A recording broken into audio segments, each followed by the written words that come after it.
Salut, j'espère que vous avez passé de très bonnes vacances. Donc installe-toi confortablement. Juste avant de commencer la vidéo, tu peux d'ores et déjà mettre ton petit pouce rouge juste en bas. Donc, de toute façon, tu as l'habitude, tu sais comment faire. Oui, je pense que le BLM est une escroquerie, est une honte, et je vais te le prouver maintenant.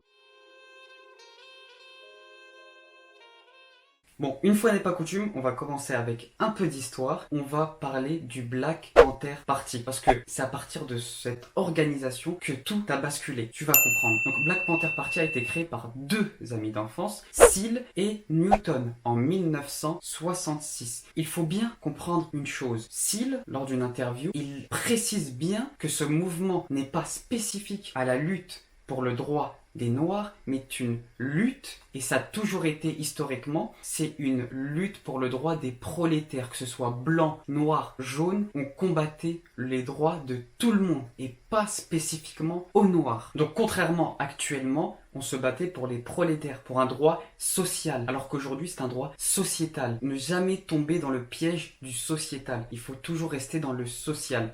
Donc, en 1967, l'établissement, c'est-à-dire le pouvoir profond américain piloté par le FBI, dont présidait Edgar Hoover, l'armée était très préoccupé par cette organisation, car cela constitue une menace contre l'État profond. Ne vaut-il mieux pas être un noir athlète, un artiste bien payé, qu'un noir qui ne pense qu'à détruire l'État profond? Donc, il crée directement un programme d'urgence appelé COINTELPRO. La voix va t'expliquer ce que c'est. La voix, c'est à toi. COINTELPRO a été une opération du FBI menée par Edgar Hoover afin de détruire le Black Panther Party. Merci. Donc ça a été vite réglé, hein. Franchement, quand le pouvoir profond s'y met, il rigole plus, hein. Et Newton, on lui a imputé un assassinat et on lui a fait un procès et on lui a mis en prison à vie. Oui, tu as bien compris, à vie. Ça a été vite réglé. Sauf que le FBI s'est dit que on peut utiliser Newton pour détourner le mouvement social vers un mouvement sociétal. Donc, il accepte et il change totalement de façon de penser, de paradigme. À la Constitution de Philadelphie en 1970, il s'allie au GLF. Le GLF, c'est le Gay Front Libération. Oui, c'est un mouvement homosexuel. Non pas que je sois homophobe, hein, loin de là, ils font ce qu'ils veulent, tant qu'ils n'en font pas la promotion. Mais donc, mais par contre, dans le mouvement, il y a des personnes, il fait n'importe quoi ce gars-là, qu'est-ce qu'il fait? Geronimo Prat, Assata Shakur, de la tante de Tupac, s'exile en Algérie, puis crée le BLA, Black Liberation Army, qui est resté dans le but originel du Black Panther Party. Mais bon, il a été vite dissous dans les années 70. Le mouvement prend un tout autre parti, surtout avec l'arrivée de l'éminente Angela Davis. Il faut savoir qu'Angela Davis est une élève de Herbert Marcuse. C'est un philosophe, ok? Et il a écrit un livre, L'homme unidimensionnel. Pour Marcus, il y a un principe de réalité qui est la vie de tous les jours et un principe de plaisir. Que la jouissance passe avant le principe de réalité, c'est-à-dire de la vie. Le principe de plaisir, c'est votre libido. Le principe de réalité, c'est tout ce qui n'est pas votre libido, c'est la société. Et Marcus dit, le principe de plaisir doit faire la loi au détriment du principe de réalité. C'est-à-dire jouir sans entrave, si vous voulez, pour aller vite, le slogan de mai 68, c'est-à-dire peu importe la société, détruisez la société, et puis jouissez. Et puis rien ne doit vous interdire la jouissance, parce que la jouissance est bonne. Notamment sexuelle des minorités. Angela Davis incarne cela. D'ailleurs, elle crée ensuite, en 1973, le Black Feminism. Et ensuite, avec Barbara Smith, elle crée le Combahee River. C'est un parti noir composé uniquement de lesbiennes. Parce que, oui, Angela Davis était lesbienne. Les fondatrices, en l'occurrence, de Black Lives Matter, sont des héritières d'Angela Davis, de Barbara Smith, est composée de Alicia Garcia, qui est lesbienne elle aussi, et qui est avec un transgenre. Patrice Cullors, qui est activiste, notamment activiste queer. Alors queer, qu'est-ce que c'est? Queer, en anglais, ça veut dire étrange, tordu. Déjà, à partir de là, ça commence bien. Donc, c'est la défense d'une sexualité tordue.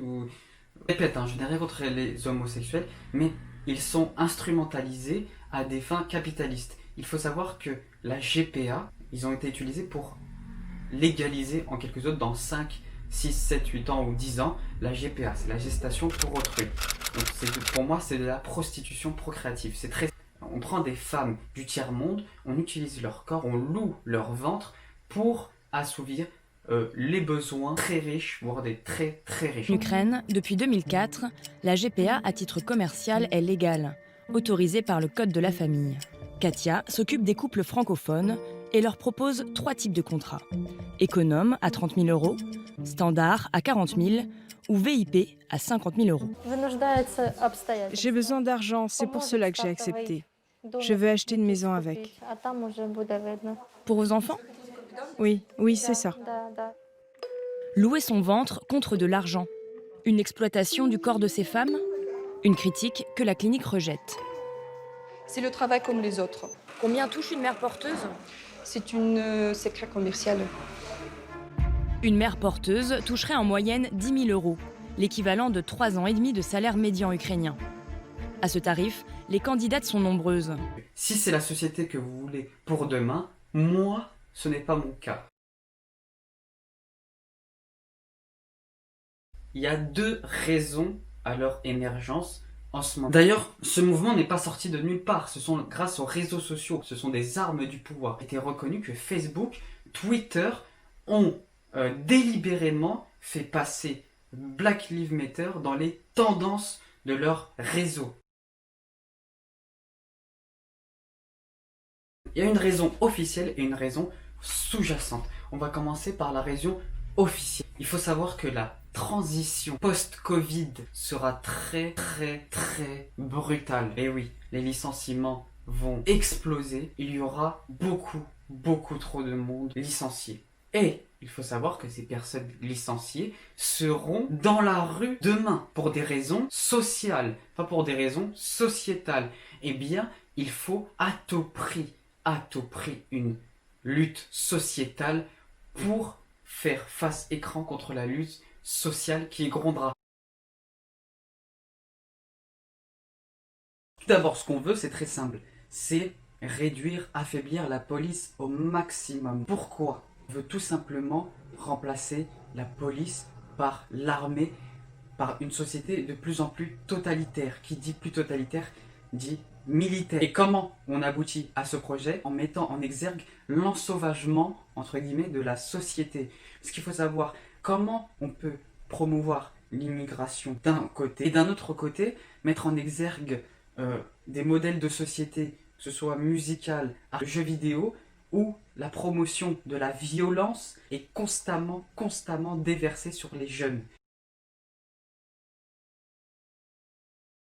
Dans le monde occidental, nous sommes dans une république démocratique. Akarsis Klotz, qui a écrit un livre, La République universelle du genre humain. Dans ce livre-là, que la République a pour objectif de dépasser toutes les frontières, de faire un monde unifié dans lequel les frontières seront abolies. Plus tard, un livre qui s'appelle L'idéalisme pratique, rédigé par Richard Kotonov-Kalergi. Il promeut dans ce livre la destruction de l'identité ontologique de chaque personne en promouvant le brassage ethnique dans lequel il y aurait 2 populations. Une population souveraine, élitiste, blanche et une population inférieure, c'est dans son livre, négroïdo-eurasienne. Message à tous les jeunes de banlieue qui m'écoutent. Ce que je vais vous dire ne va pas forcément vous plaire, mais la réalité n'est pas faite pour vous plaire. La réalité est telle qu'elle est. Il y a une problématique pour l'immigration. Oui, on la promeut, mais culturellement, démographiquement, les personnes issues africaines font plus d'enfants que les personnes autochtones. Vous serez d'accord. Du coup, il y a plus de monde et on a peur. Et il faut les neutraliser idéologiquement. Il ne faut pas qu'une personne issue de l'immigration prenne trop de pouvoir dans le monde occidental. D'accord ? Il ne faut pas oublier son rôle. C'est de se mélanger avec les prolétaires français pour faire une population asservie plus facilement. Ils ont élaboré ce que s'appelle la théorie du vide. La voix va t'éclairer sur cette théorie qui est incroyable. J'ai fait grave des recherches sur la théorie du vide et j'ai rien trouvé à ce sujet. Salah, s'il te plaît, ce serait pas une de tes théories cheloues par hasard? Non mais je t'emmerde. Une théorie chelou, je t'en reviens, tu la connais. Voilà, mais je savais, tu veux trop faire le scientifique officiel de l'équipe de France. Ah, il est magique. Bref, pour vous résumer brièvement la théorie du vide de Salah, ça consiste en l'abêtissement structurel de la jeunesse de banlieue par 3 moyens. Premièrement, la destruction du vocabulaire. Deuxièmement, la destruction de l'identité.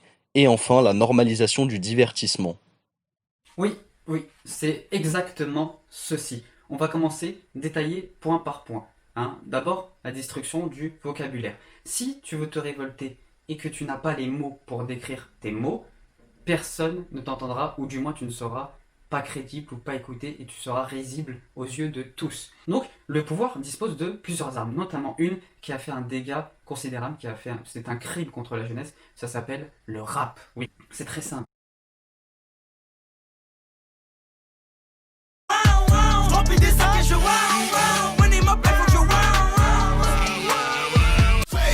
Éclairés par les feux, ils ne croisent que des génies qui n'exauceront pas leurs vœux. Et je ne convoite. Une fois de plus on est méchants, car trop de personnes ont géchant. Les gens mentent, pas là pour péflant, venus pour tes champs. Disque de diamant, récompense, je veux coucher. Sa mère le rap, sa mère la comédie, sa mère la promotion. J'suis dans des vraies discussions, veste en cuir, gants en cuir. Soulage, tu connais, soulagé, j't'inquiète, j'suis dans un box. À ça, j'fais des gaines. Il remballe ta plaquette, tu m'as vu, t'as caché ta patek, hein. Je sais pas pourquoi tu t'inquiètes, y'a des jeunes petits qui ont cramé ta cache. Ne me dites pas que le rap est un mouvement contestataire, car tous les rappeurs qui se filment font la promotion du capitalisme le plus libéral, donc ce sont des suppôts du libéralisme. D'ailleurs, dans les patrons des rappeurs, il n'y a aucun noir, c'est que des blancs. Donc vos rappeurs noirs qui font les contestataires sont à la botte de patrons blancs véreux qui les utilisent comme une marionnette devant les jeunes émerveillés, alors que c'est que de la loterie, c'est que de l'illusion. Ils font croire qu'ils ont un casier judiciaire aussi vierge que leur mère, mais il n'y a rien du tout, il y a R. Ils s'imprègnent du vocabulaire, ce que George Orwell, dans 1984, ça appelait la novlangue. La novlangue, un langage le plus simplifié possible. Mais si on simplifie à l'extrême, on ne peut pas avoir une pensée complexe sur le monde. Du coup, ça fait des gens vides d'esprit, complètement bêtes, perte de l'identité maintenant. Ils n'ont pas d'identité, ils sont en recherche d'identité. Encore une fois, ils vont soit s'imprégner de l'identité des rappeurs, donc ils s'habillent en survêt toute la journée, toute l'année de janvier à décembre. Donc ils s'auto-excluent, ils se marginalisent et ils ne peuvent pas s'intégrer à un monde professionnel en n'ayant aucun vocabulaire de 1, V, et secondo, en ayant une identité qui se rapproche à un rappeur ou un footballeur, d'accord? Soit rap, soit foot, voilà. Salut tout le monde, c'est Cam Morrison là. Aujourd'hui je suis avec la DA Gang, ça va ou quoi les gars? Ouais, c'est quoi, ok. Ah on est là, vas-y déjà on est où exactement là? Là on est à RST. Drancy Avenir, JR, Gagarine. C'est là où vous habitez du coup? Ouais. Vas-y je vous laisse un petit peu vous présenter chacun votre tour. Moi c'est NSR, je m'appelle Nation, mais moi on m'appelle NSR de la DA Gang. Moi c'est YS, je m'appelle Youssef, je m'appelle YS. Moi c'est Asco. Moi c'est Memo. Moi c'est Paul G. Vous avez commencé comment et quand le rap en fait? Ça fait longtemps. Dans tous les cas, la scène. Et vous me direz, oui, on a le choix. Non, on n'a pas le choix. Parce qu'il y a un procédé psychologique inconscient dans chaque être humain qui s'appelle l'atavisme. L'atavisme, la voix va t'éclairer sur ce que c'est. L'atavisme, c'est l'action inconsciente de chaque être humain qui consiste à suivre les mêmes comportements de ceux issus de sa communauté.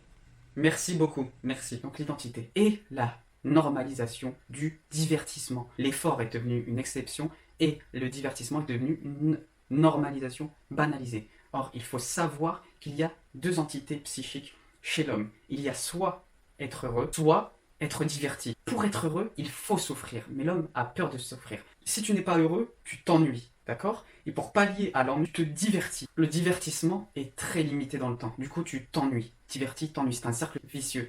Alors que par la souffrance, quand je dis souffrance, c'est l'effort, tu atteins des objectifs et puis tu atteins le bonheur entre guillemets. On se rappelle de la phrase de Edgar Hoover, il faut qu'un noir ou un immigré, bon un noir de l'époque afro-américain ou un immigré d'aujourd'hui, soit une vedette, un artiste bien payé, etc., un athlète. C'est pour cela qu'aujourd'hui on se trouve avec l'équipe de France qui ressemble au FC Congo. C'est pour ça que nous avons des chanteurs mis en exergue. Ce sont tous des gens issus de l'immigration qui font le plus de vent. Et on se retrouve avec un jeune perdu qui souffre, qui est perdu dans ce monde, qui n'a aucun but dans la vie, qui n'a aucune saveur de goût de vivre, de goût de l'effort, il ne sait même pas ce qu'il est. Il est vide, complètement vidé, et c'est triste à voir. Donc j'espère que ça t'aura plu. J'espère que t'as pas oublié ton pouce rouge à la fin de la vidéo ou au début. Je crois que tu l'as déjà mis au début. Mais voilà, si t'as oublié de le mettre, mets-le. Hein. J'insiste vraiment. Donc je vais te laisser pour aujourd'hui. On se retrouve à la prochaine. Et le prochain épisode sera sur l'Algérie. Voilà. Hein. Je vais m'intéresser au pays de l'Algérie, car oui, 2021 sera l'année de l'Algérie. Bon, j'aurai pas des bonnes nouvelles à t'annoncer, mais voilà, sois présent à la suite. Vas-y, je t'aime beaucoup, mon Haya. À la prochaine.